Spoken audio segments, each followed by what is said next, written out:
एक छोटे गांव में एक बुढ़िया रहती थी। वो बिल्कुल ही अकेली थी। उस बुढ़िया का कोई भी नहीं था। वो बुढ़िया बहुत ही गरीब थी। बुढ़िया रोज जंगल से लकड़ियां लाकर उन्हें बाजार में बेचकर अपना पेट बड़ी ही मुश्किल से भर पाती थी।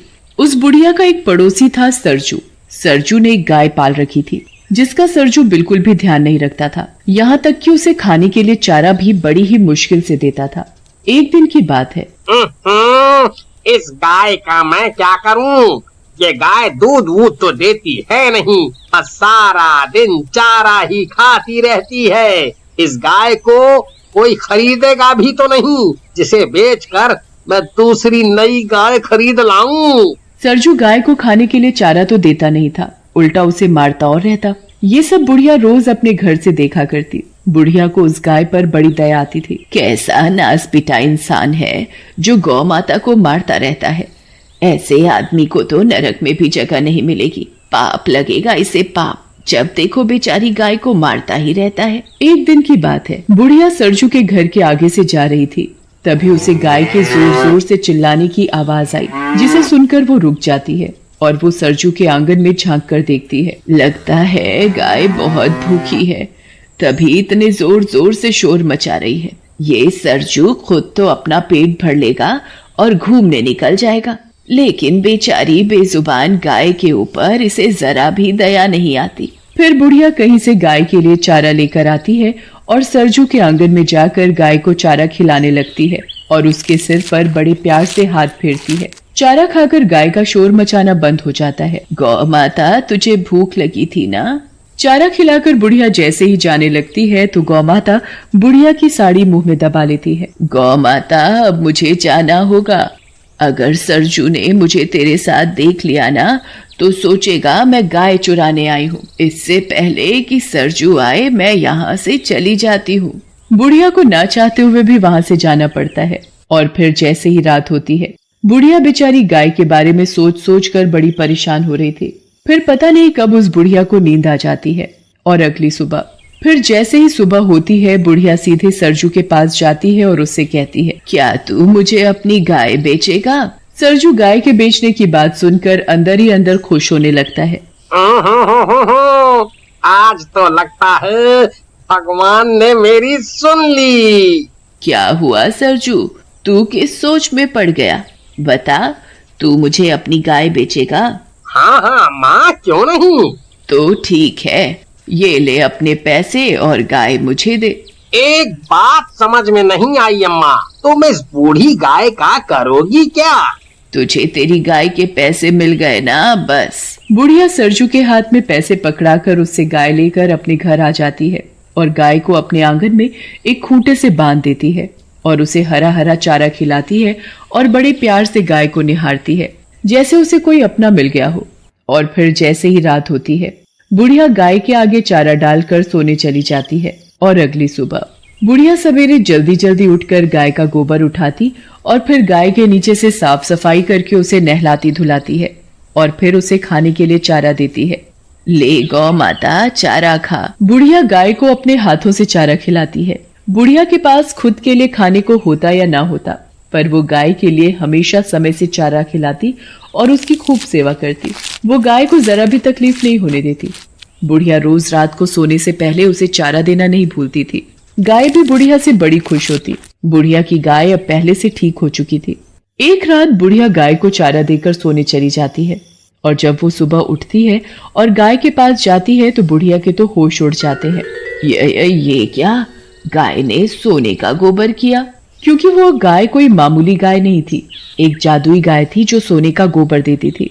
फिर वो बुढ़िया चुपचाप गाय के नीचे से सारा सोने का गोबर उठाकर अपने कमरे में ले जाती है। अरे वाह, गौ माता ने मुझे सोने का गोबर दिया, इससे तो मैं गौ माता के लिए और भी चारा खरीद सकूंगी। फिर वो बुढ़िया सोने का गोबर बाजार में बेचकर गाय के लिए एक सुंदर घंटी खरीदती है और अपने और गाय के लिए बहुत सारा खाना खरीदती है। फिर बुढ़िया अपनी गाय को भी बढ़िया चारा खिलाती और खुद भी पेट भर खाना खाती है। भगवान तेरा बहुत बहुत धन्यवाद इस लाचार बेसहारा बुढ़िया की मदद करने के लिए। फिर जैसे ही शाम होती है, बुढ़िया हमेशा की तरह गाय को चारा देकर सोने चली जाती है और जैसे ही सुबह होती है, बुढ़िया जल्दी उठकर गाय के पास जाती है तो देखती है, अरे ये क्या, गौ माता सोने का गोबर दे रही है।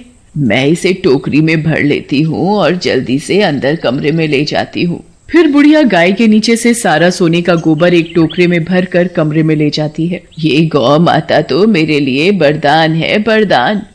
मैं इसे कल सुबह ही बाजार में बेच आऊंगी।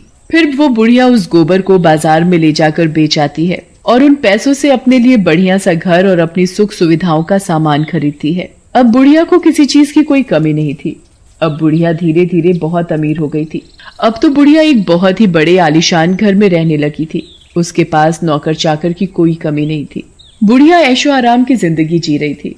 बुढ़िया को अमीर होता देख सरजू सोच में पड़ जाता है। समझ में नहीं आता, ये बुढ़िया इतनी जल्दी अमीर कैसे बन गई, जैसे इसके हाथ कोई बहुत बड़ा खजाना लग गया हो। पता तो लगाना पड़ेगा, आखिर ये बुढ़िया इतनी जल्दी अमीर कैसे बन गई। फिर सरजू पता लगाने के लिए बुढ़िया के आंगन में पेड़ के पीछे छिपकर रात होने का इंतजार करने लगता है। फिर जैसे ही सुबह होने वाली होती है तो सरजू देखता है कि गाय सोने का गोबर दे रही है। ये देख सरजू की आंखें फटी की फटी रह जाती हैं। अरे दादा रे दादा, ये गाय तो सोने का गोबर दे रही है। अच्छा, तो अब समझ आया ये बुढ़िया इतनी जल्दी अमीर कैसे बन गई। गाय को सोने का गोबर देते देख सरजू सोचने लगता है। इस बुढ़िया के उठने से पहले मैं गाय के नीचे से सारे का सारा सोने का गोबर उठाकर घर ले जाता हूँ, बुढ़िया को पता भी नहीं चलेगा।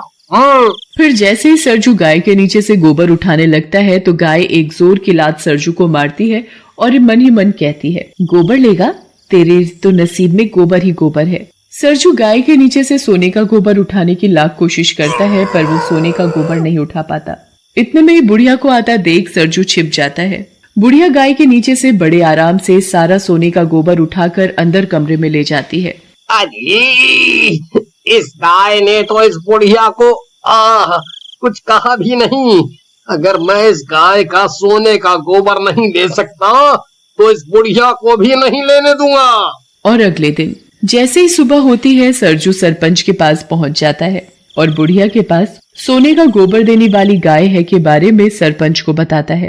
क्या गाय सोने का गोबर देती है?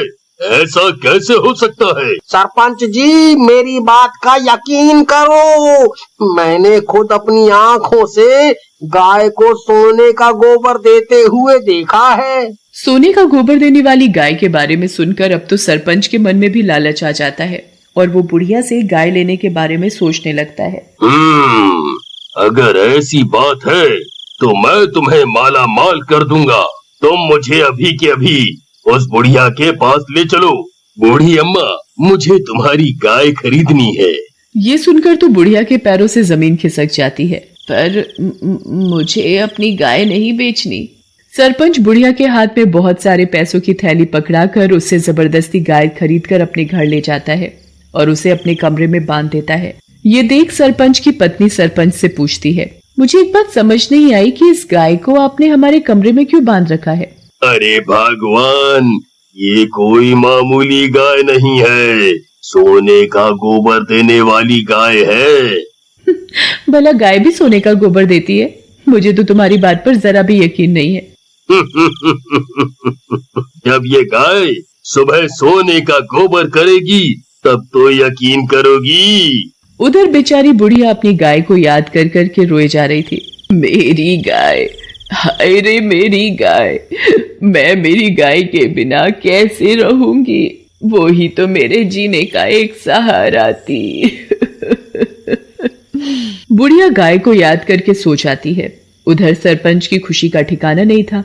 सरपंच गाय को खूब सारा चारा खिलाता है जिससे कि गाय खूब सारा सोने का गोबर दे सके। फिर थोड़ी ही देर बाद सरपंच और उसकी पत्नी सो जाते हैं और जैसे ही सुबह होती है सरपंच की पत्नी सरपंच को उठाते हुए कहती है, ए जी उठो ना, देखो ना कितनी बदबू आ रही है, जैसे गाय ने गोबर कर रखा हो। ये क्या गोबर? गाय ने तो सोने का गोबर दिया ही नहीं। सरपंच सरजू की खूब धुलाई करता है और वापस गाय बुढ़िया को दे आता है। बुढ़िया गाय को वापस पाकर बड़ी खुश होती है और उसके गले लग जाती है।